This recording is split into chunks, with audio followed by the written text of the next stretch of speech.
Hey guys, welcome to episode number 74 of the Big Time Strength Podcast. I am your host, Coach Gage Rosier. Today, guys, we have just me here, which I'm sure is a bummer for you, but life's got in the way here the last 3 weeks or so with Thanksgiving. I got sick right after that. Just been wrapping up the season here, the semester here at William Jewell, and I didn't have time to get a guest. I'm getting a guest on my next episode, and Coach Peterson will be back with another guest next week as well. So today we are going to talk about a book I've been reading and kind of how that relates to strength conditioning, some thoughts on it, which is going to be just riveting stuff. I'm sure you're super pumped about, but I think there's some good stuff here. I think you maybe could take something away. So before we get that, I would like to recognize our sponsors, TeamBuildr, leading software of high schools and colleges, providing coaches the ability to write programs online, generate over 13 reports, and even train athletes remotely for side income. If you sign up with code BigTime, you will receive a free APRE programming template, which works automatically within TeamBuildr. No more spreadsheets, workout cards to track training maxes that change day by day. Automate your programming without outsourcing your programming with TeamBuildr. This is a big time we use TeamBuildr right now. We're going on an off-campus period here. We have a super long one here at Jewell. We got 5 weeks, so with dead week and finals week as well, there's about 7 weeks of training that our athletes have to do on their own time, where we can't really be with them. So this is a prime time here that we really take advantage of TeamBuildr. So thank you, Hewitt, and his staff there for supporting us here at Big Time Strength. Our next sponsor is PowerLift. They are the leading manufacturer and distributor of heavy-duty strength training equipment for collegiate and high school athletic performance centers, around the world. PowerLift brings over 20 years of experience to the strength and conditioning world. All products are manufactured in their state-of-the-art facility in Jefferson, Iowa. There's proud supporters, all coaches who make it the big time where they are at. Thank you to PowerLift. Mike Richardson is their contact. His information is in the show notes if you would like to reach out to them. Okay, guys, today, just a couple things I really want to talk about before I get to the book. Number one, we can still buy Crush Cancer, which supports my late cousin Riley Holstein, who lost his battle to leukemia in September. Crush Cancer is a compilation of over 60 workouts from over 60 coaches throughout the country that all kind of dedicate their workout to a coach someone they know has battled cancer, and it's all for a good cause. So if you'd like a really cool resource, maybe to give someone for Christmas or something who's into working out, really cheap, easy one, and supports a good cause. So Crush Cancer, you can buy that at crushcancerbook.com. Water break, All right, so I really enjoy this time of year. I think a lot of you guys are probably getting into this year where it's either finals week or maybe finals the week prior, so you kind of got some dead time now. For me personally, this is just a really good time just to stop and reflect back on the year. We do kind of a SWOT analysis, which I have covered on this podcast before. I would not go into those details here with you today. But if you check out our previous episodes, if you want to know what a SWOT analysis is, maybe how you can use that in your department, I think this is a really good time that we all should just stop and reflect on what went well, what didn't go well, where we should get better at, maybe try to prep for possible threats to what we're doing and what we're doing well. It's a really good time to do those things, and I had a really good conversations with each one of my staff members. We did little reviews with them during finals week, and really excited by the state of our department right now. We got great staff. Will be coming back with us after spring, adding a couple student interns, which are going to be promising. I'm really excited about that, and just the overall direction of where we're going. Definitely can get better.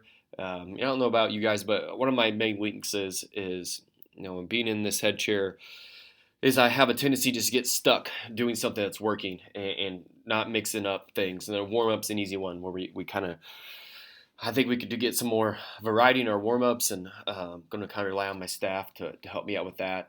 Just one of the things we've kind of recognized in our SWOT analysis. And certainly some other things as well, but again, I don't want to get too far into that today.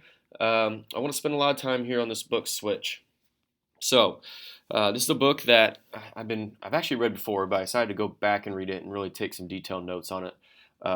this time around. And here at William Jewell College, just to be blunt about it, we struggle to compete. In a lot of sports across the department, and there's multiple reasons for that, and certainly part of that is we got to be better in the weight room. So I'm thinking about ways that we can get better, ways we can maybe switch change or spark change and switch behavior patterns that I notice that just aren't good for winning or turning things around. And I thought this book, Switch, it's by Dan and Chip Heath, would be a good read. Just try to dive in and see kind of what goes in the change, how we do it, and kind of put that into our personal lives as well. And it goes from either trying to change an athletic department or your weight room, or it goes to changing maybe some of your lifestyle habits. So I want to kind of go through this a little bit. I won't take too long. It'll be kind of a shorter episode today, but I'll try to relay it to some things we're trying in the weight room. Hopefully maybe it clicks for you guys for some things too that maybe I think we all have certain areas we need to change. So, all right.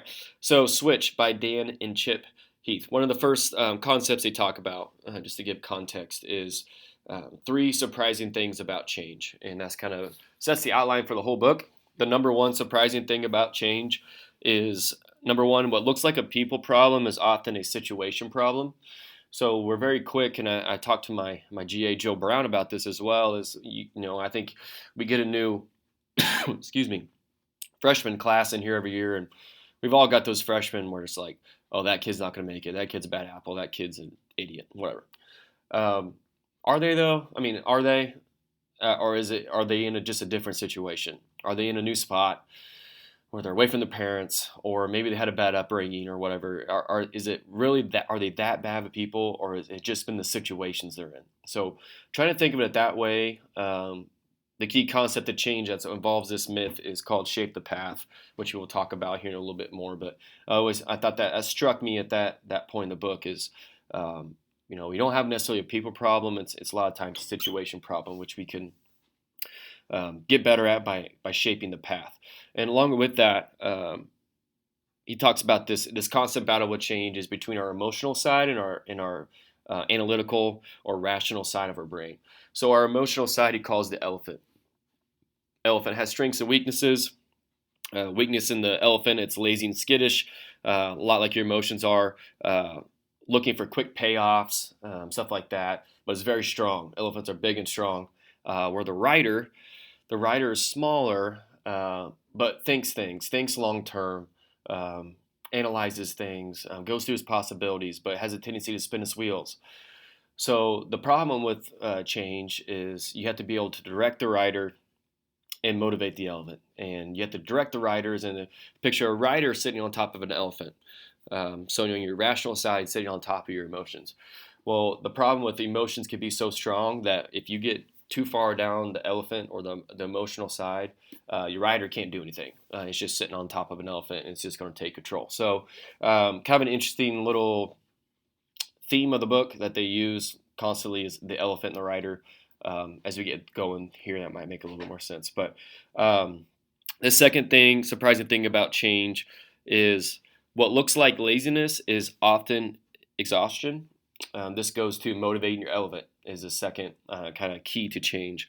I talk about self-control here. Self-control is an exhaustible resource. If you're constantly trying to make decisions and have to control everything, it's exhausting. And that stuff eventually wears off. So point to make here, is change is hard because people wear themselves out. Just something to think about. Number 3, surprising thing about change is what looks like resistance is often a lack of clarity. And I see that a lot. I think people think in order for change to really take place, it's got to be crystal clear on what's going on. And this is the part about directing the rider. If you want people to change, you must provide crystal clear direction so the rider doesn't just sit there and spin his wheels. An example of this would be, you need to be healthier. Okay. That can be a million different things. You need to eat healthier. Okay, so we all know you can just sit there and spin the wheels on, okay, should I do keto? Should I do paleo? I mean, you could sit there for 3 days and never move. So they talk about directing the rider. on how to go about just achieving clarity and minimizing resistance. Excuse me, I'm the cough today. All right, so that's kind of sets up the whole point of the book, is the 3 surprising things about change. So what I want to do now is just kind of go through these 3 concepts of direct the rider, motivate the elephant, and shape the path. Those are the 3 things you need to do, or at least some of them in combination with each other, to really bring about change. So let's start with direct the rider. So in each of these 3, that's my paper, crunch, cool effect. Each of these 3 have 3 little sub spots off of it. So talking about directing the rider, number 1, and remember the rider is kind of a rational side of our brain. So number 1 thing about directing the rider, key to this is finding the bright spots. So bright spots, are successful efforts worth emulating.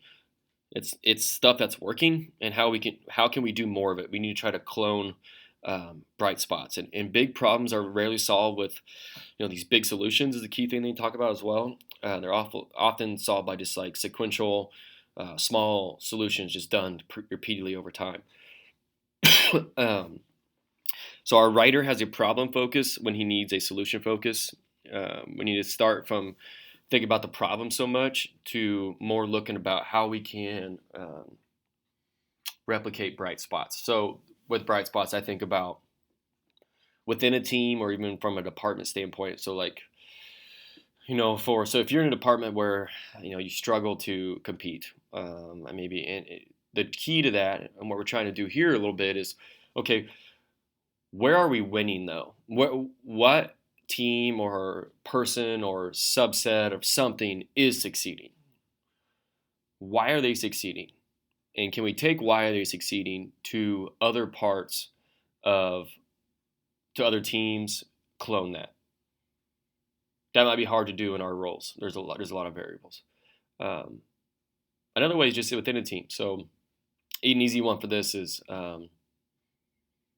baseball. This is my 4th year here at Jewel.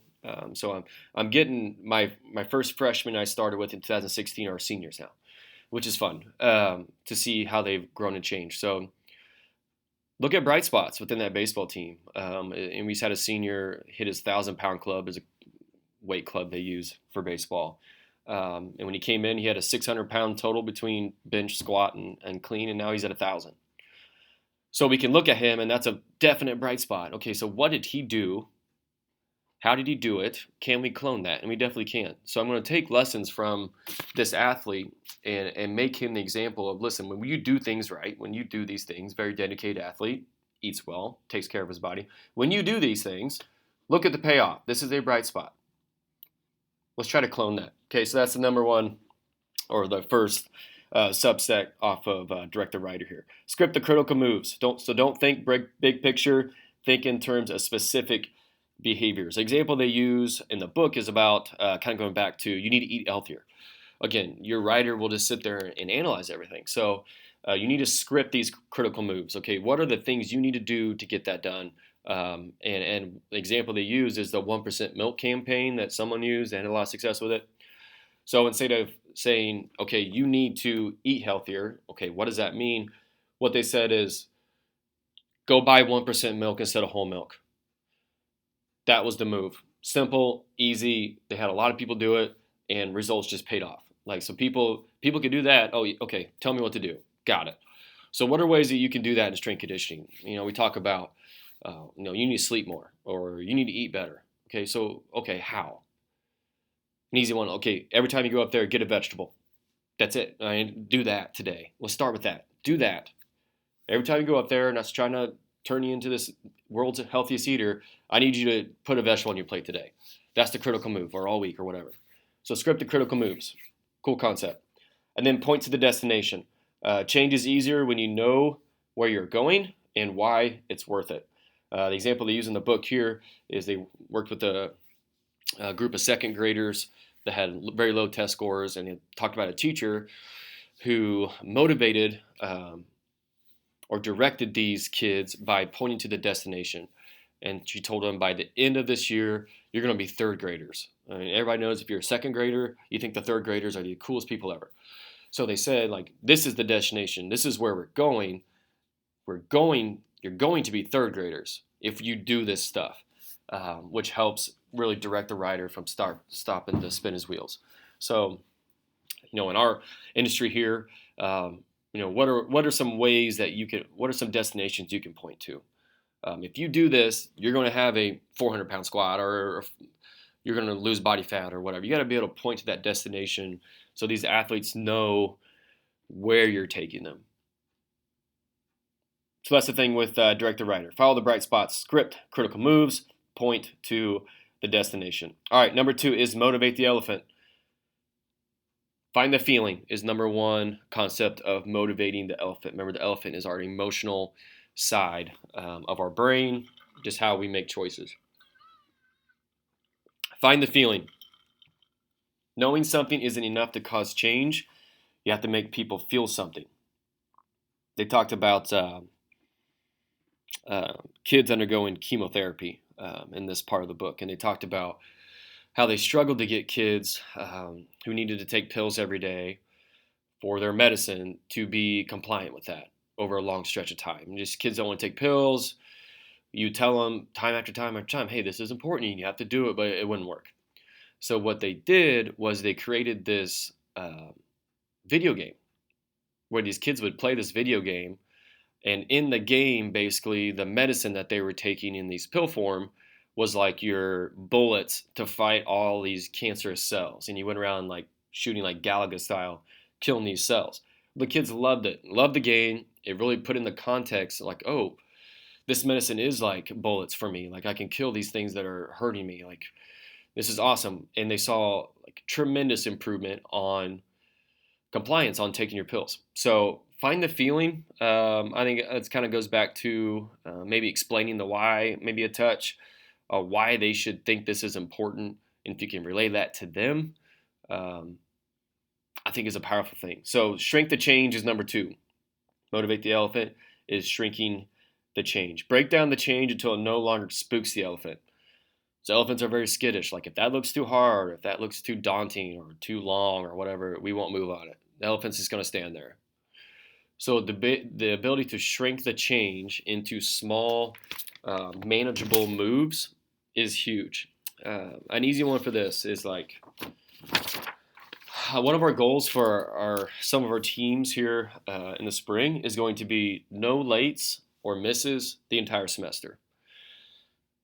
So when you say that day one, especially with the team who's had a history of having lates or misses, that could be we can't do that. I mean, that's 16 weeks, there's 3 lifts a week, that's however many days. Like we can't do that all semester. Okay, well, let's shrink the change. Let's start with this. Can everybody show up on time on Tuesday? I think most of them say, yeah, I can do that. I can show up on time Tuesday. Great. At the end of show up on time Thursday. Just this next day, show up on time. Let's not worry about week 18. Show up on time today, and then we'll take care of the next day when it comes. So just a very simple, obviously, but I think pretty easy way to think about change, and especially when you're so far, if you're coming off a 1-9 season, you're like, man, we're never going to be 10-1 or something like that. Like it's just like seems so far away. But it's about just winning the moment and winning that time and making it in manageable chunks. And I actually listened to a podcast on Focus 3. I don't know what episode it is, but it's with Urban Meyer, and they talked about Army. Is Army or Navy? Don't know which one. Almost beat Oklahoma 2 years ago. I think maybe you remember that. Almost beat them. And Urban Meyer had talked to the coach and talked about, how did you do that? And he said, we didn't motivate our team by saying, we're going to beat Oklahoma. Because when you go in there, Oklahoma was like number 1 in the country at the time. Like, that's a daunting task. But they said, we got our kids to believe that they can win that play. Can you win that play? Can you do your job just on 1st and 10 here? Can we get 3 yards? I mean, yeah, I think we can do that. Okay, can we do it again? I mean, probably. Okay, can we do it again? Just winning that play and just bringing chunks together to sustain almost an upset that they had. I think it's a great concept. Check out that podcast too. It's really good. Okay, the last third one here on motivate the elephant. Sorry, real quick on that one. So it's about achieving small wins there with shrink the change, right? So one note I had here I think is important is you want to select small wins with two traits. They're meaningful and within immediate reach. So going back to my attendance example, like in my opinion, I think a lot of us listening here, like if you can't show up on time and have the discipline to be where you're supposed to be, on time, ready to go, you are not going to be disciplined on the field. You can't trust you. Your teammates think you're a joke. Like that's just truth, right? So it's meaningful and it's within immediate reach. Everybody can show up on time. We just haven't made it a reality yet. So, all right, moving on. Grow your people is the third objective of motivate your element. Okay, so cultivate a sense of identity and instill the growth mindset in your people. So I'm sure most of us are familiar with the growth mindset, fixed mindset concept. If you have not, check out the book Growth Mindset by Carol Dweck. We actually read that through my internship at University of Missouri as a staff. Just a great book, just about how growth mindset people view the world and how important that is for someone to succeed, especially when there's going to be failure. The ability to think right about failure, I think, is huge. And the growth mindset is key to that. And one of the key principles of that, like a fixed mindset, people who fail, when they fail, who have a fixed mindset, they think, oh, I suck, or I will never be good at that. Where the growth mindset person thinks of that, okay, this is an opportunity to get better. What can I learn from it? Now I get to try again more intelligently. I think is a great way to think about failure. And growth mindset will make you more successful. I mean, at almost anything. So people with growth mindset, they stretch themselves, they take risks, they accept feedback, they think long term. If you do those things, you can't help but progress. Like things are going to happen. You're going to learn. You're going to grow. Well, if you're fixed, you're just going to be who you are, which may or may not be good enough. Likely not good enough. Okay, so those are the three keys to motivating your elephant. Find the feeling, shrink the change, and grow your people. All right, the last key to making a switch is shaping the path. Shaping the path. So this goes back to the myth. First myth we talked about. Excuse me. It looks like a people problem is often a situation problem. Okay, so shaping the path. Objective number one: tweak the environment.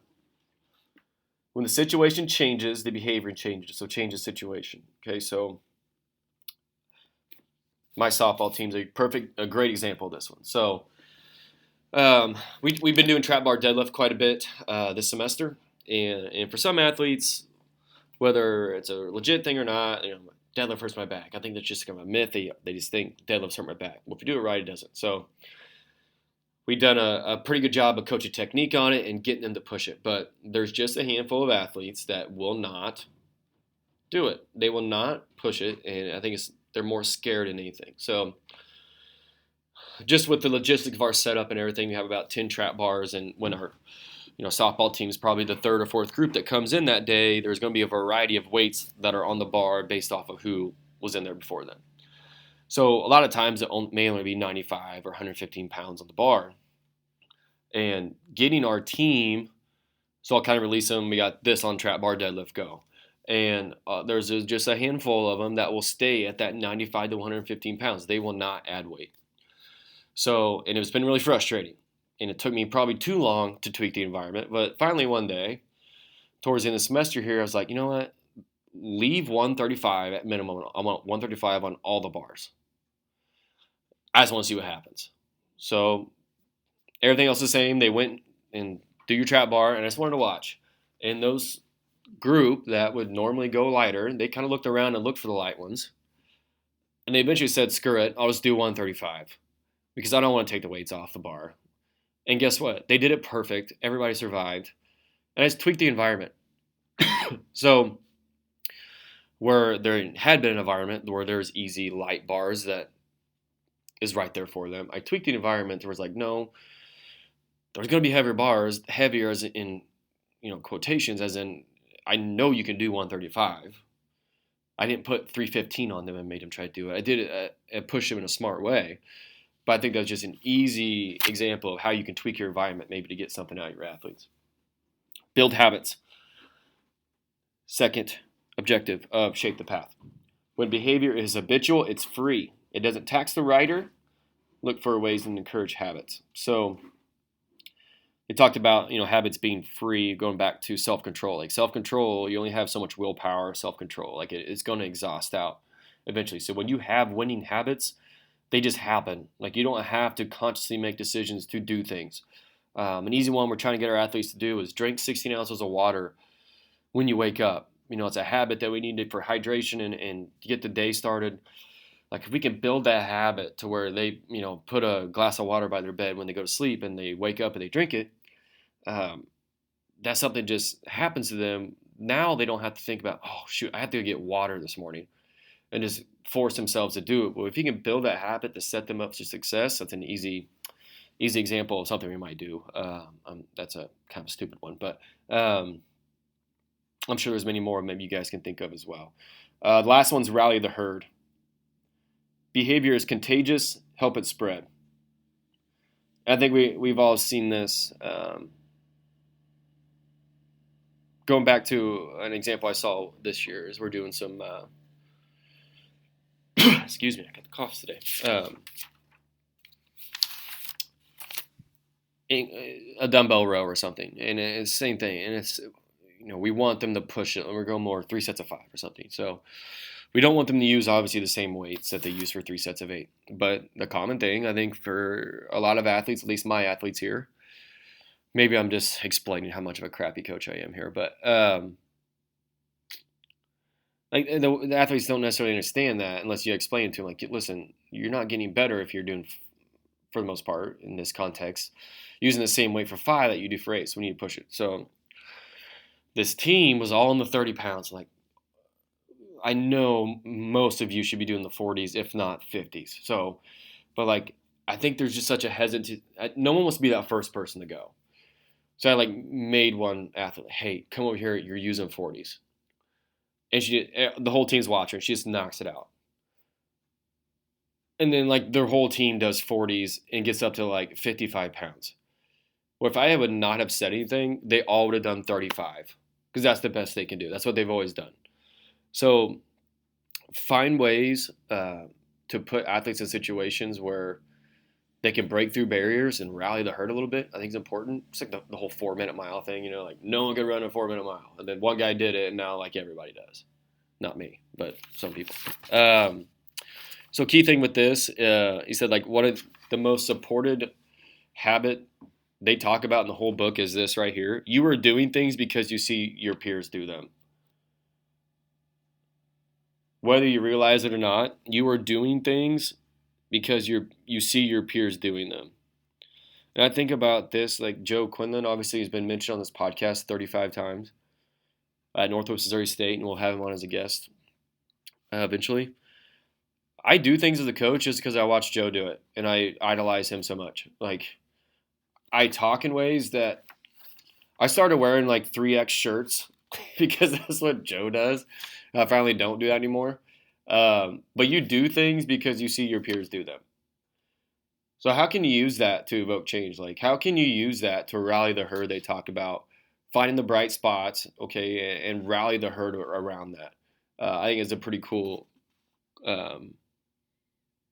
just powerful concept, and it's about culture, right? Culture is the linchpin of successful organizational change. And we could do a whole 20-hour podcast on culture, which we won't do here today. And the last thing they talk about is just, keeping that switch going. So change is hard. Keeping change going is maybe even harder in some situations. So once you've gotten that first step, how do you keep it going? They talk about the first thing is to recognize and celebrate that first step. When you spot movement, you have to reinforce it. It's about posting stuff and showing that, okay, that was right. We're on the right path. just gives people feedback on, okay, what we're doing is working. We can do this. It's important to recognize those things and say, nice job. So like going back to my being late example, when everybody shows up on day one, you have to tell them that, hey, everybody showed up today on time. It is possible. Holy crap. Now let's do it again tomorrow. You've got to recognize that, and it just reinforces that's important, right? And like I said, this happens all the time, right? Like day one, like we're gonna do this, this, and this, and you don't talk about it for 16 weeks. Okay, like did we do it? Is it not important anymore? Like what's going on here? So keep the switch going. It's just a process, and you got to be able to commit to it. But those are some just key concepts. I enjoyed the book. Things to think about: directing the rider, motivating the elephant, and shaping the path, and how you can relate that to maybe your department if you're leading it, or just your teams if you're leading just teams, or even in your daily life. Like something I need to change is stop drinking so much caffeine. So how can I use these things to motivate me in those ways, and follow the bright spots in that example? Like, there was a 40-day period one year where I didn't drink caffeine. Like it can happen, and I felt great. But now I just drink caffeine like it's my job again. Script the critical moves. Don't drink caffeine today, or don't go buy that whatever it is at noon. Don't do that. Go the next 4 hours without caffeine. Script that move. Only make a cup of coffee, not 17. Point to the destination. How much better you're going to feel at the end of this. Motivating the elephant. Find the feeling. Look at what happens when you drink too much caffeine or whatever it is. How that affects your family and everybody around you and the stuff that could happen. Shrink the change. Break it down. I can't say I'm not gonna drink caffeine for a whole year. Yeah, you will. But I could probably minimize the caffeine for a day. I could do that. Okay, let's stack moves on top of that. Let's have a growth mindset about it too. And then tweaking the environment. Don't go buy all this caffeine is number one. Like with weight loss, like if you're going to eat junk food, don't buy junk food. That's the first step. Tweak your environment. Put you in an environment that's going to help you with that. Build habits. Instead of downing a coffee first thing in the morning, let's start with like a gallon of water or 16 ounces of water. Start with that and maybe see how that helps your energy. And then rally the herd. Don't go to a coffee club if you got a caffeine problem. Okay. All right, guys, that's all I got today. It's 33 minutes of me just blabbing on here. So Coach Preston Peterson will be back with you next week with a coach, and I will be following that. So look at the calendar here. I will not talk to you for Christmas. So everybody has a great holiday. I'll talk to you in a couple of weeks. Be safe. Enjoy your time off. Most of us in that period now. Please enjoy your time off. Enjoy your families. Keep killing out there. Talk to you guys soon.